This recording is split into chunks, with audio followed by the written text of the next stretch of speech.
The United States dollar took another pounding on German, French, and British exchanges this morning, hitting the lowest point ever known in West Germany.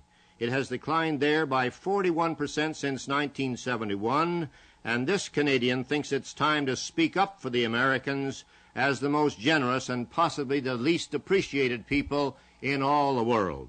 As long as 60 years ago, when I first started to read newspapers, I read of floods on the Yellow River and the Yangtze. Well, who rushed in with men and money to help? The Americans did, that's who. They have helped control floods on the Nile, the Amazon, the Ganges, and the Niger. Today, the rich bottom land of the Mississippi is underwater, and no foreign land has sent a dollar to help. Germany, Japan, and to a lesser extent Britain and Italy were lifted out of the debris of war by the Americans, who poured in billions of dollars and forgave other billions in debts. None of those countries is today paying even the interest on its remaining debts to the United States. When the franc was in danger of collapsing in 1956, it was the Americans who propped it up, and their reward was to be insulted and swindled on the streets of Paris. And I was there. I saw that. When distant cities are hit by earthquake, it's the United States that hurries in to help. Managua, Nicaragua, is one of the most recent examples.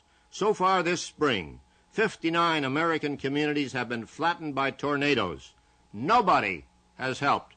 The Marshall Plan, the Truman Policy, all pump billions upon billions of dollars into discouraged countries. And now newspapers in those countries are writing about the decadent, warmongering Americans. Now, I'd like to see just one of those countries that is gloating over the erosion of the United States dollar build its own airplanes. Come on now, you, let's hear it. Does any country in the world have a plane to equal the Boeing jumbo jet, the Lockheed TriStar, or the Douglas 10? If so, why don't they fly them? Why do all international lines except Russia fly American planes? Why does no other land on Earth even consider putting a man or a woman on the moon? You talk about Japanese technocracy and you get radios. You talk about German technocracy and you get automobiles. You talk about American technocracy and you find men on the moon, not once but several times, and safely home again. You talk about scandals and the Americans put theirs right in the store window for everybody to look at. Even the draft dodgers are not pursued and hounded. They're right here on our streets in Toronto. Most of them, unless they're breaking Canadian laws, are getting American dollars from Ma and Pa at home to spend up here. When the Americans get out of this bind, as they will, who could blame them if they said to hell with the rest of the world?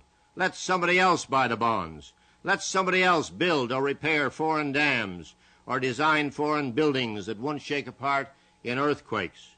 When the railways of France and Germany and India were breaking down through age, it was the Americans who rebuilt them. When the Pennsylvania Railroad and the New York Central went broke, nobody loaned them an old caboose. Both of them are still broke. I can name to you 5,000 times when the Americans raced to the help of other people in trouble. Can you name to me even one time when someone else raced to the Americans in trouble? I don't think there was outside help even during the San Francisco earthquake. Our neighbors have faced it alone, and I'm one Canadian who is damn tired of hearing them kicked around.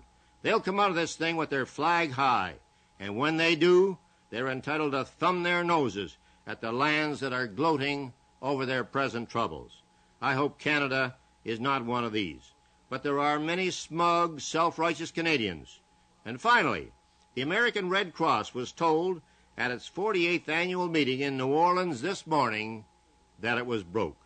This year's disasters, with the year less than half over, has taken it all, and nobody, but nobody, has helped.